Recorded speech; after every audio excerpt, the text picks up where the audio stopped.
네. 자, 산화전 전기 위험 방지 기술 핵심 이론 정리하고 있습니다. 자, 감전과 관련된 내용 정리하고 있었죠? 자, 이어서 하겠습니다. 교류아크 용접기 방호 장치. 자, 교류아크 용접기에 대한 내용입니다. 교류아크 용접기의 방호 장치는 전격 방지기라고 이야기를 합니다. 그래서 자동 전격 방지기를 설치해야 한다라고 되어 있습니다. 이 자동 전격 방지기의 성능이 전격 방지기의 성능. 자, 이 성능이 어떻게 되는지 여러분들이 기억을 하셔야 되는데, 자, 교류아크 용접기는 아크 용접을 할 때 용접봉을 가지고 이렇게 아크를 발생을 시키고 작업을 하고 있다가 이 용접봉을 띄잖아요. 띄게 되면 작업이 중지된 거죠. 그래서 성능은 아크 발생이 중지된 후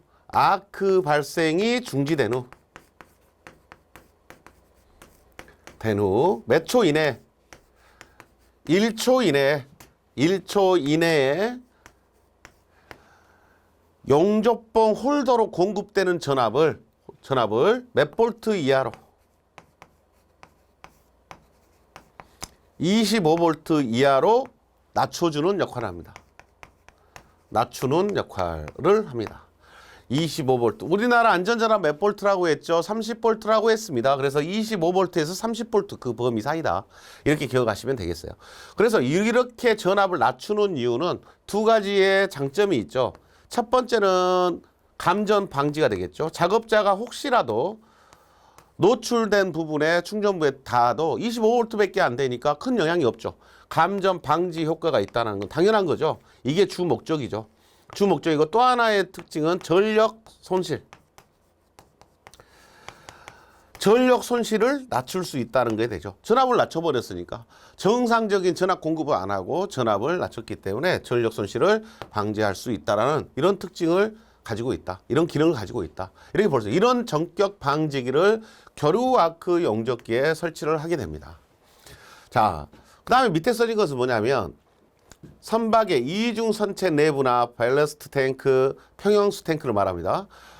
보일러 내부 등 도전체에 둘러싸인 장소에서, 이런 장소에서 용접을 하는 경우 주변이 다 금속이잖아요. 그러니까 이제 위험하다는 이야기죠. 추락할 위험이 있는 높이 2m 이상의 장소로서 철골, 도전성이 높은 물체에 접촉할 우려가 있는 장소, 철골 작업할 때는 무조건 전격 방지기가 부착된 교류아크 용접기를 써라.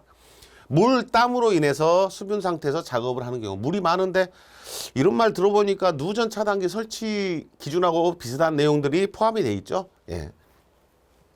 다 위험한 장소죠. 감전이 되기 쉬운 장소 또는 누전이 되기 쉬운 장소, 이런 부분에 대해서 전격 방지기를 설치를 의무하고 있다. 이렇게 보시면 되겠습니다. 자, 교류아크 용접기의 방호 장치. 명칭부터 기억을 하셔야 되겠죠? 자동 전격 방지기.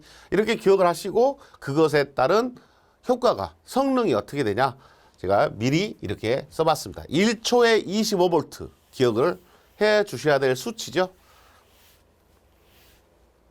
기억을 해 주시고요. 그 다음에 전격 방지기에서 전격 방지기란 대상으로 하는 용접기의 주회로를 제어하는 장치를 가지고 있어 용접봉의 조작에 따라 용접할 때에만 용접기의 주회로를 형성하고, 그 외에는 용접 작업을 안 할 때는, 이 말이죠, 무부하 전압이란 말 썼어요. 무부하 전압, 작업을 안 할 때의 전압을 25볼트 이하로 저하시키도록 동작하는 장치다. 이렇게 이야기를 합니다. 방금 말씀드렸던 성능 기준을 이야기하고 있고, 전격 사용률이라는 게 있습니다. 전격 사용률. 전격 주파수, 전격 전원 전압에 있어서 전격 방지기에 주 접점에 전격 전류를 단속하였을 때 부하 시간과 전 시간과의 비의 백분율을 말한다라고 해서 전격 사용률이라는 용어가 소개가 됩니다. 그래서 이 전격 사용률이라는 거 관련된 문제가 하나 있죠. 자, 여러분들 하나 써놓으세요. 전격 사용률 가지고 문제 하나 나온 게 뭐냐면 허용 사용률이라는 겁니다. 허용 사용률을 구하시오라는 문제가 나오면 그 용접기가 사용하는 사용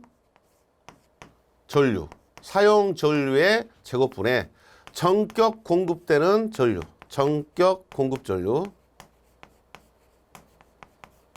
이 값을 제곱을 한 값에 전격 사용률이라는 것을 곱해서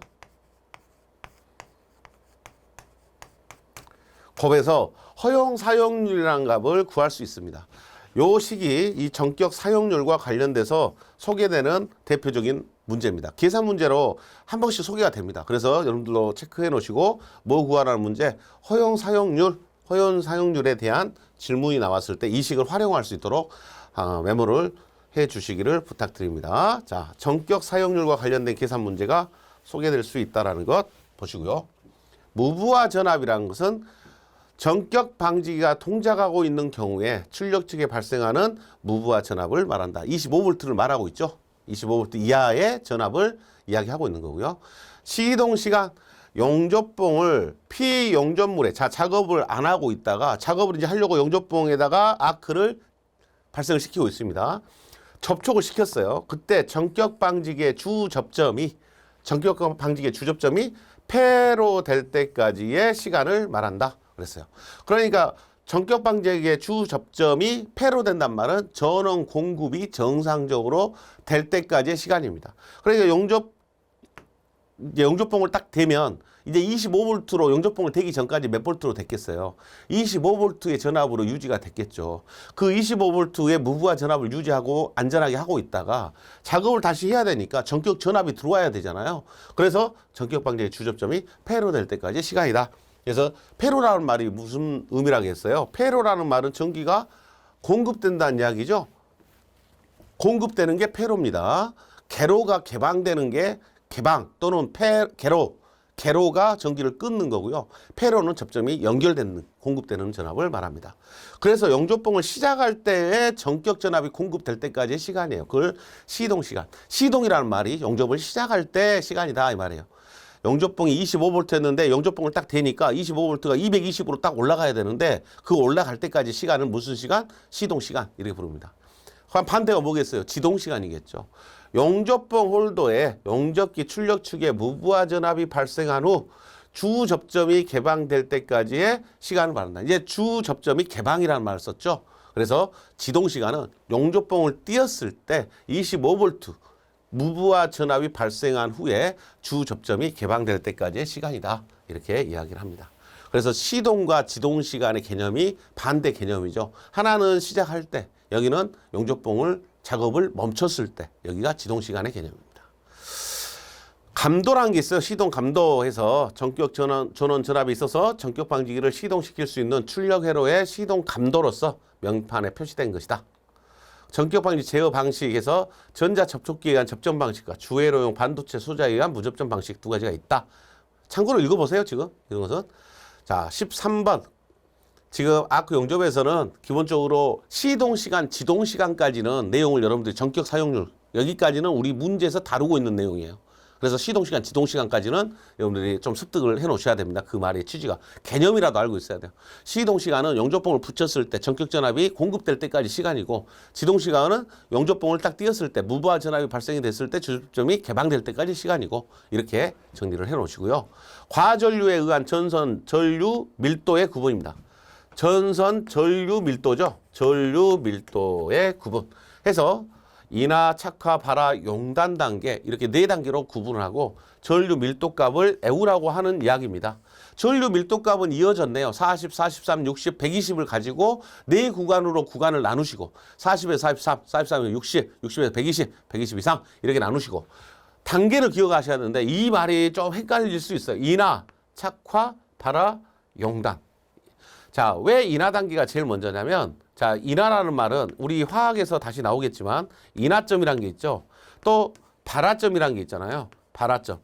이제 미리 좀 이제 이런 기본 용어를 아시고 계신 분도 계시겠지만, 인하라고 부르는 것은 점화원을 줬을 때 불이 붙을 수 있는 최저 온도를 인하점 이렇게 부르잖아요. 발화점은 스스로 불이 붙을 수 있는 가장 낮은 온도, 최저 온도, 이걸 발화점이라고 합니다.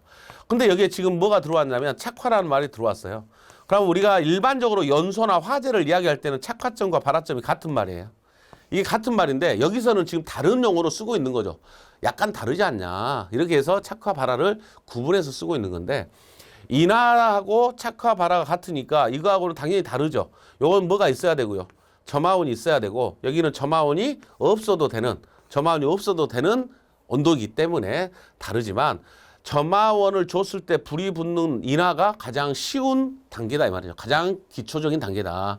그래서 전류 밀도가 면적당 흐르는 전류의 양이 작아도 인화 단계는 도달할 수 있습니다. 근데 척화나 발화는 혼자서 불이 붙어야 되니까 에너지가 많아야 되잖아요.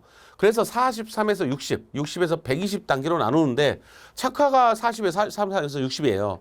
척화가 43에서 60이다라고 정해놓은 것은 척화가 어떤 개념으로 지금 써놓은 것 같냐면 전기 쪽에서 척화란 말을 이렇게 써놓은 단계를 나눈 것은 척화란 말은 불이 안착했다. 불이 드디어 피어나기 시작했다. 이런 개념이에요. 발화라는 것은 이렇게 안착된 불이 성장해서 실제로 불이 일어났다. 이런 개념으로 발화의 용어를 쓰고 있는 것 같아요. 그래서 착화가 된 다음에 뭐가 된다? 발화가 된다. 이런 개념으로 구간을 나눈 것 같아요. 그래서 인화 단계, 착화 단계, 발화 단계, 용단 단계 요 순서를 기억하시고 40, 43, 43, 60, 60, 120, 120 이상 해서 전선 전류 밀도의 크기에 따라서 어떤 과전류에 따른 현상이 일어날 수 있는가를 이렇게 구분을 해놓은 겁니다. 인화, 착화, 발화, 용단. 기억하실 수 있겠죠? 표로 나온 것은 제가 언제든지 문제 나올 수 있다. 이렇게 말씀을 드렸기 때문에 이 표도 여러분이 챙겨 놓으셔야 할 표 중에 하나입니다. 자, 전선의 전류 밀도에 따라서 네 구간으로 나누고 있다는 거. 접지 목적에 따른 분류해서 나와 있습니다. 접지 목적. 자, 개통 접지 이렇게 부르는 것은 고압 전로하고 고압과 저압 전로가 혼촉이 됐을 때 감전이 일어날 수 있거나 또는 화재가 발생할 수 있죠. 화재가 발생할 수 있어서 하는 접지를 개통 접지 이렇게 부릅니다. 전기 설비 개통이다 하는 거예요. 이 개통 접지는 실제로는 우리가 일반적으로 전기 공급되는 경로상에 있는 그 설비들에다 하는 게 개통 접지의 개념이고요. 기기 접지는 누전이 되고 있는 기기를 접촉되었을 때 감전 방지다 이렇게 했어요. 그래서 여기에 있는 기기 접지가 어떤 전기 기계 기구를 사람이 사용을 하잖아요. 사용을 하다가 누전이 되면 감전이 될 수 있잖아요. 그때 하는 접지를 기기 접지라고 해요. 그래서 개통 접지는 전기 공급되는 경로 라인상에서의 접지입니다. 전기 설비 개통의 접지고 여기는 사람이 직접 사용하는 것들에 대한 전기 기기들에 대한 접지다. 이렇게 보셔야 될 것 같습니다. 두 개 구분하셔야 되는데 여기는 감전하고 뭐하고 같이 이야기했어요? 화재도 이야기를 했잖아요. 여기는 뭐가만 이야기했어요? 화재 이야기 안 했네요. 감전만 이야기를 했네요. 그래서 뭐에 대한 목적이냐? 요 두 가지를 가지고 답으로 찾으셔도 되고 근본적인 것은 고압 전로와 저압 전로 이렇게 이야기를 했죠. 그럼 대부분의 기기는 몇 볼트예요? 저압으로 쓰겠죠. 저압으로 사용하고 있는 것은 기기 접지다. 이렇게 보시면 돼요. 고압 전로와 저압의 혼촉이 걱정된 거니까 고압이 있어야 되잖아요. 있어야 되니까 개통 접지는 일반 사람들은 접촉하기 어렵겠죠. 예, 고압을 우리 일반 사람한테 접촉하러 가까이 두질 않으니까. 그래서 기기 접지가 실제 사람이 사용하는 기기 감전 방지가 목적이다. 피레기 접지는 당연히 답이 나왔죠. 낙내죠. 정전기는 정전기죠. 등전이 접지 봐놓으셔야 되겠죠. 안 봐본 것을 잘 기억을 하시려고 하셔야 돼요.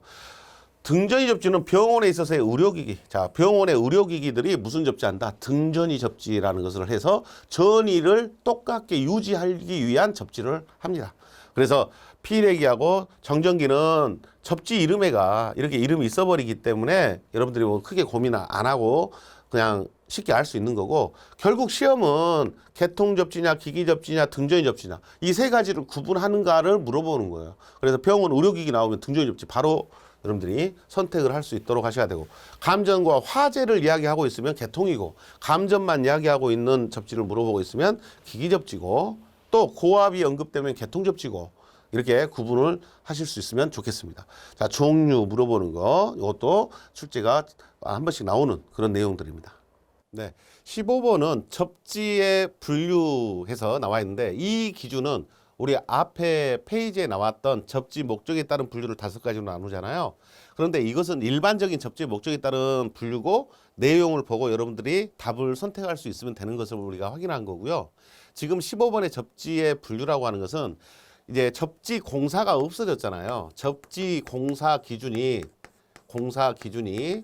공사 기준이 없어졌기 때문에 1종, 2종, 3종 접지 공사가 없어졌는데 그때 우리가 한국전기설비 KEC 한국전기설비 기준에 대한 법이 만들어지면서 제정이 되면서 접지 공사가 없어지고 이제 접지를 분류를 이 KEC 기준에서는 이렇게만 하겠다라고 이야기한 겁니다.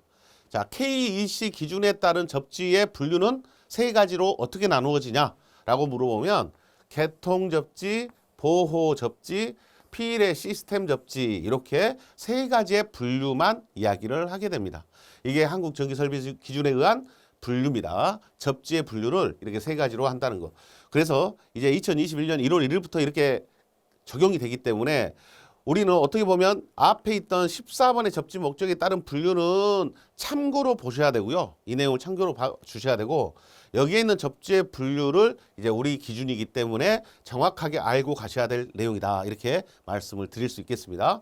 접지의 분류, 개통 접지, 보호 접지, 필의 시스템 접지. 그러면 여기에 개통 접지라고 나오는 것이 궁극적인 목적이 뭐라고 앞에서 설명이 됐습니까?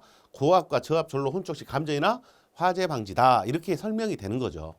그 다음에 보호 접지는 기기 접지와 같은 맥락으로 보시면 돼요. 감전 방지입니다. 이 보호 접지는 감전 방지가 목적이고 기기 접지와 같은 목적으로 보시면 되고요. 여기는 감전에다가 화재까지 개통을 위해서 접지를 하는 것이기 때문에 필의 시스템 접지는 필의 접지죠.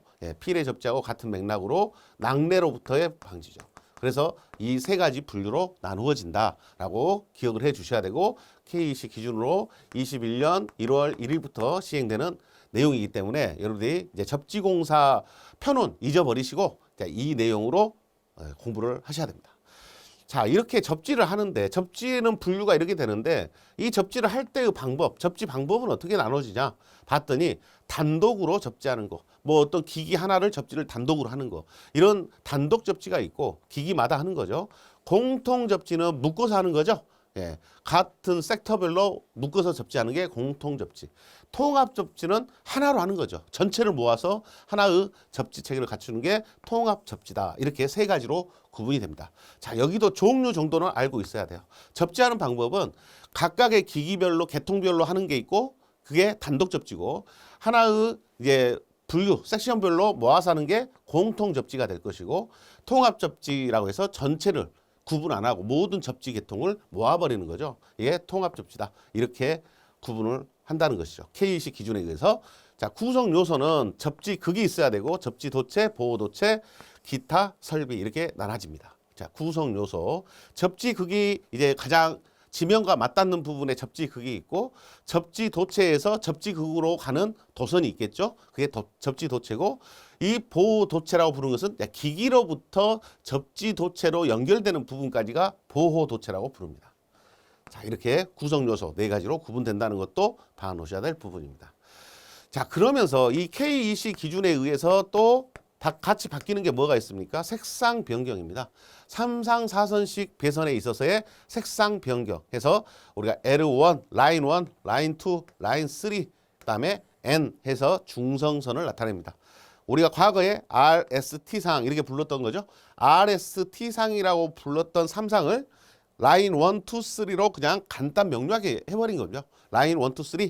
그다음에 접지선 이렇게 해서 총 5가지의 색깔에 대해서 이러한 기준을 갖겠다라고 색상을 정리를 했습니다. 색상 정리를 갈색, 흑색, 회색, 청색, 녹색, 황색 교차. 녹색과 황색을 교차해서 접지선을 이제 나타냅니다. 자, R상이라고 불렀던 것은 L1으로, S상이라고 불렀던 것은 L2로 해서 갈색 순서대로 기억을 해 놓으셔야죠. L, 1, 2, 3, N 접지선 이렇게 해놓고 갈색, 흑색, 회색, 청색, 녹색, 황색 교차 이렇게 색상 기준도 시험 문제에 이제 나올 수 있는 그런 범위에 들어왔다라고 생각해 주셔야 될 부분이 되겠습니다. 자, 이제 2021년 1월 1일부터 적용되는 요 내용이 이제 접지 공사를 대신해서 이제 빈도가 어떻게 될지는 모르겠습니다만 언급될 확률이 아주 높다 이렇게 정리해 주시고 여러분들도 혹시 과거 교재 가지고 지금 하시는 분들은 이제 이런 부분들 좀 메모를 하셔가지고 접지공사 지워버리세요. 이제 시험에 나올 수가 없는 내용이 됐습니다.